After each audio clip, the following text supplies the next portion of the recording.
There's a lot of people out there who are, wanting to see things as an opportunity, but it's hard. It's hard because if you've been in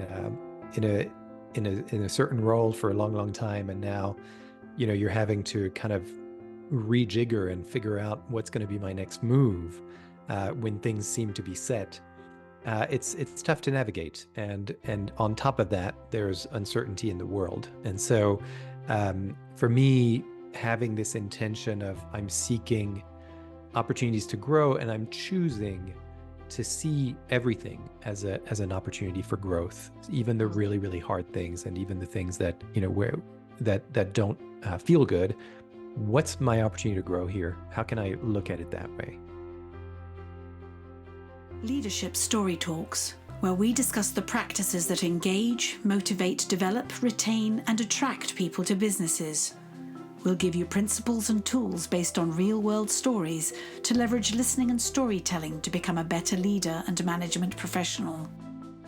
Leadership Story Talks is produced by Narrative, a company that focuses on personal storytelling for business.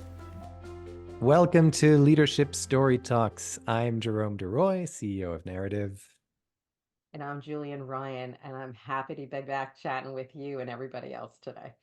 Same here, same here. Before we move on to our topic today, I want to remind our listeners to subscribe to the podcast wherever you find your podcasts. Leave a review. Check out also our YouTube channel, which will be in this episode's notes, as well as narrative.com/podcast, where you can find all of our previous episodes. And we have a treat in 2024 as we begin this new year. We have a workshop coming up called Lead with Story, which we'll talk a little bit about today. That begins in February, starting February 15. It's going to be 4 60-minute sessions, all online, and you can go to narrative.com to check that out and enroll. So I am absolutely delighted to be back with you, Jules. And it's officially a new year, 2024. Yeah. So we. Forever. I know, right? It's interesting how there seems to be this time warp at the end of December, and then it's actually not been that long, right? But but it does feel like that. And we traditionally people talk about resolutions and what are they going to kind of commit to, and it's very well known that I forget exactly what the statistics but I think it's above 80% of resolutions don't get followed through on. And so we came up with something, I think it was a year or two ago when we started this podcast, of talking about intentions. And when I say came up with, we didn't invent it for the podcast. It's something that we've been doing for many, many, many years. That's actually part of our ethos at Narrative and our methodology even, to talk about intentions versus resolutions, and to also distinguish that from goals. An intention is not a goal. It's not a resolution either. What it really is, it's a way of being. How do I want to be in certain situations? So how do I want to be for 2024? What's going to be my guiding light? So I thought we could start there today, and then discuss some of the topics of the day, what we've noticed, and where we see this year going. Yeah, for sure. And I'm laughing as I'm hearing you talk about resolutions or intentions. Like myself, I was the happy recipient of many good chocolate and homemade cookies. And January 3rd was a tricky day because I had made intentions of saying, okay, no more good stuff to the weekend. And then I kind of broke that rule by the afternoon, but I thought I did a few hours of good intention, small baby steps. And then they taped the tin. It's like, do what you need to get done to be more successful. And I think the same thing happens in our conversations. Where can you be successful? Where do you need a little help to get you over the hump to head in the right direction? But I think resolution always feels like all or nothing. And I think micro successes or baby successes are the way to do, because things don't change in relationships overnight. We Yeah. could disrupt them, we could challenge them, we could change certain things, but real change happens a little bit. Sustained change happens over time. Yeah, absolutely. For me, what I've been thinking about going into this year, is really where are the opportunities to grow Mm, for myself and for the people that I work with and the people that we serve. mm, And I think that's been really brought on um, by what's going on in the world and it's very easy right now to sort of retreats a little bit mm, in the face of all the uncertainty and the unknowns. I was just reading again this morning about a series of layoffs in different companies. And I know that's something you've been also dealing with in your own practice, Jules. And so it's really, there's a lot of people out there who are, wanting to see things as an opportunity, mhm, but it's hard. It's hard mhm, because if you've been in a in a certain role for a long, long time, and now you're having to kind of rejigger and figure out what's going to be my next move when things seem to be set. It's tough to navigate, and on top of that, there's uncertainty in the world, and so for me, having this intention of I'm seeking opportunities to grow, and I'm choosing to see everything as an opportunity for growth, even the mm. really, really hard things, and even the things that where that don't feel good. What's my opportunity to grow here? How can I look at it that way? Okay. And it dovetails where I have been having conversations and thinking because if we it's so easy to get submerged in the negative and the can't and all the scary parts that happen. But if we can repurpose our energy and help lift somebody else out, and I think that's in the work we're doing to help them take a step back. We don't have the answers. When I'm coaching somebody, it's not about giving them all the answers, but having them reframe and look at themselves in a fresh light Hmm. and introduce ways of seeing themselves as well that they may have be blind to. When you're working a job, I just finished this conversation that you called me actually, tell me where I was before this. I was finishing this thought because this person had said he's 16 years, he's working multi different jobs, loves his work, but now he has to introduce himself to strangers. And Hmm. Hmm. and figure out how he did it and how he can communicate that and build the same trust in the relationship and understand his ingenious creativity and where he does. So we're in the showcasing game, like we're curating words, we're listening for stories and wins and helping people practice being develop some foundational skills and confidence. Because when we're going through conflict or uncertainty, we have to kind of go back and figure out what grounds us, what's important that we want to keep in sight. You're a connector, you're a champion of people, like what really makes you strong every day so you can deliver that to your clients and your community.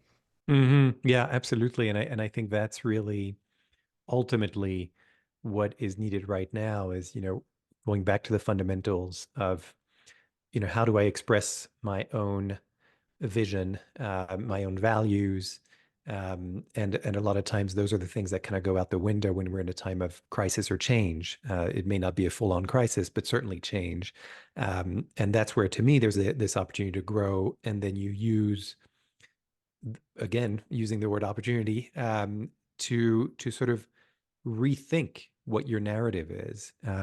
What is your story right now? What's your story going to be for this year and beyond? It's always, January is that month when you kind of have an opportunity to sort of pause for just a minute and look at what's ahead and how do I want to be.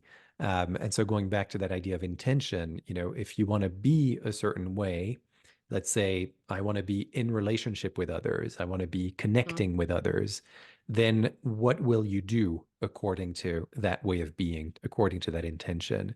And for us, the reason we're having this workshop next month is really expressly for that reason. I mean, we even, chose that period of time knowing that this is a time when people are thinking about these things, and it's a very prime moment for us to look at our story, look at our narrative. How have I been? What story have I been telling about myself in the past? What story do I need now? Is that story still valid, or mm, do I need to modify it in some way? And I think you said this too, that the words we choose are really important, and we get to choose those. We get to Mhm. choose those things. It's not something that's happening to us. So I think the idea of creating ownership of your own Mhm. story, where you want to be going, is crucial in terms of expressing what your vision is, what your values are. Mhm. And I believe while we're doing that, it's when we talk about our story work, we say we're going to show someone how to give a presentation or present themselves in a situation. But I think one of the power of it is we call on our clients to do research. They really have to explore and pick things out and not walk away from certain things about them because we challenge in a very positive way, in a supportive way, to think differently about how they're looking at a situation from a distance, Mm. and how they can repurpose, both the positive and the pain sometimes, and make choices, and when they come in handy. And I believe having your stories of resilience can make a big, big difference when you're navigating change. I know I have some go-to ones of mine when things are tough, and I'll sit there and say, well, if you could have gone through X, Y, and Z Mm. and get through the other side, you can figure this out. So it's as much a selfish thing for the person going learning the story for them as well as the group they're working with. So I think more than ever, we need to show that and teach that and make that a daily practice for everybody. I love that what you said about the resilience piece. That no matter what's going on, there's always something you can point to in your life where you were able to do something that was kind of against all odds, right? And as small as it might be, I mean, I had a kind of interesting experience with my son recently, who's 7 years old. Uh-huh. He was invited to go ice skating, and immediately he said, "No, I don't want to do that." And and then I asked him, "Well, what do you think that's about? Why not? It sounds like fun." And he said, "I just don't want to do it." And I said, "Was it because you're afraid?" And he said, "Maybe a little bit. I don't really know how." And then I told him in that moment, well, I've never actually ice skated, and I remember being your age and being terrified of that. And I said, "What if you and I went and did it together first?" And then he was really happy about that, right? And we haven't done it yet because it just happened this weekend, but it's kind of interesting because now in my consciousness, I've got something that I'm afraid to do, but We're that I padding. want. Yeah, exactly. But I'm We're I'm older. going. Yeah, exactly. But that I want to do, and ultimately, I'm pretty sure it'll be fun.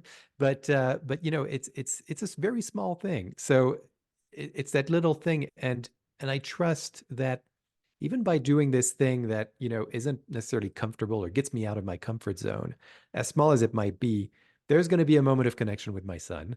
And then, Yes. that's going to be something for him. That's going to be a memory. That's going to be an experience. And maybe he'll learn something about, overcoming fear. I don't know. Who knows what'll happen in his head and how he'll view that in the future. But it's these little things that we actually do have control over, and we Hmm. can make a choice to make a change. And I think with story, it's like it's the it's the simplest thing you can do. It's the most accessible thing you can do. You don't have to go anywhere. You don't have to read it in a book. You can just go and listen to yourself and go to those areas that you're kind of on the edge of, and you're sort of like, okay, this may be a little uncomfortable, but there's going to be a payoff. And I know that I can do this, right? Because everybody can tell a story and everybody can learn to do it. And that's why we have this workshop, because it's learnable. It's not something that's innate. Yeah, and I think that's part. And meanwhile, you're saying and that's great. You're showing by example of something. It's not like you've been skating for years and perfect, and you're going to show the way through that. You're going to be learning it together. And as Mm. you were describing it, I forgot about this. I am my best friend from Queens, who's still know an artist, I went to in Queens, where the old World's Fair was. They used to have in the museum an ice skating rink, and 13 was when I went for the first time, and was like, basically walking on the ice and trying to use whatever ballet, muscles were still left over to stay put and not knock anybody else down too in the process. So yeah, it's those times where you're like, I just don't want to break anything. I may fall or I may feel awkward, but yeah, I think those are good times to show. And you're right, mixing it up at work. It doesn't have to just be a work story when you can mix up and connect the dots to what I call analogies and metaphors and humanize the situation. Mm. Um, People relax because they're going to see and say, you too, if you're willing to show where you were nervous and scared, that's a huge thing. Yeah. And as you know, that's a big hallmark of really freeing people up to share and talk and build some trust. Yeah. Yeah. And that's really the opportunity with this workshop is, and I think especially with people who are in positions of leadership, making that connection with your own team and, what are the areas of your life that you can share, which will help you make a point, help you illustrate something, help you bring to life those values, vision, that mission that you really believe in, and that maybe others are having a hard time understanding just because they're not in your shoes and they don't see what you see. So you have to be able to help them see that too. And storytelling, in our experiences, Hmm. and it's only been what, 20 years of experience now. So I think we've got something to say about that and something to show for it. So yeah, I think it's really those that are looking to express something at this moment that's going to engage others, and yourself ultimately. If you can engage yourself, you're much more likely to engage others. And it's finding small things that you have in common, the experience, whether it's ice skating or it's the first time you stood up at the bat, try a new sport.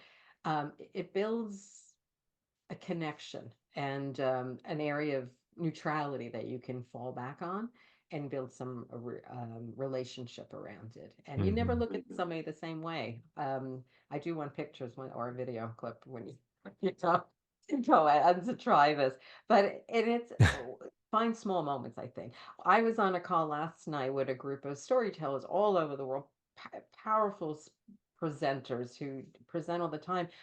One person in Scotland and was talking about journeys related to somebody who did a trip in the Himalayas, and it Hmm. was just such a reveal that we all have a lot more in common than we give ourselves credit for.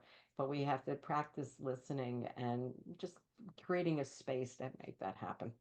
Yeah. Yeah. Well, wonderful. I'm really looking forward to this year and Hmm. having our podcast be, continuing. This year, we'll be reaching 100 episodes this year at some point, so My we'll have a goodness. little celebration for that. So stay tuned for that, everyone, and really excited about this workshop that's coming up and that we'll be leading together, and Oh, really, just a great opportunity to kick off the year and kind of set that intention in action, right? You have the yeah. intention and now put it in action. And this is a great opportunity to do that. So very excited. And yeah, we'll be look at these little things that you can, these little Mhm. incremental changes that you can look at in your life and see how you want to be in the face of all of that. So I think that's it for today and for this episode. Happy New Year, everyone, once Yes. again, and all the best for this year. Yeah. Stay safe and healthy, and I can't wait to see who walks into that cyber door and with stories we're going to learn about in February. So, Ab- Jerome, until next time, Absolutely. And good so luck with just your a skating. thank you. Yes, and just a quick reminder that the workshop happens in February, starting February 15, over 4 weeks. It's going to be four 60-minute sessions every week. You can go to narrative.com, NARATIV.com, click on resources, and that's where you will find the workshop information. You can also visit our website for information about group training and all the different kinds of audiences that we engage there. We're always ready to listen to you if you want to bring in your team or your organization. We're always happy to customize our services for you.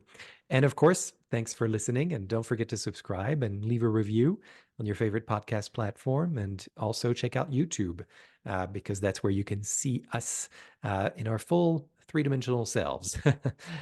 Thanks so much for doing this again with me, Jules. And yeah, really My looking forward to this year. cheers. All All right, right, bye cheers. all. Bye bye, everybody. For more information on the narrative listening and storytelling method and how it can help your business, go to narrative.com.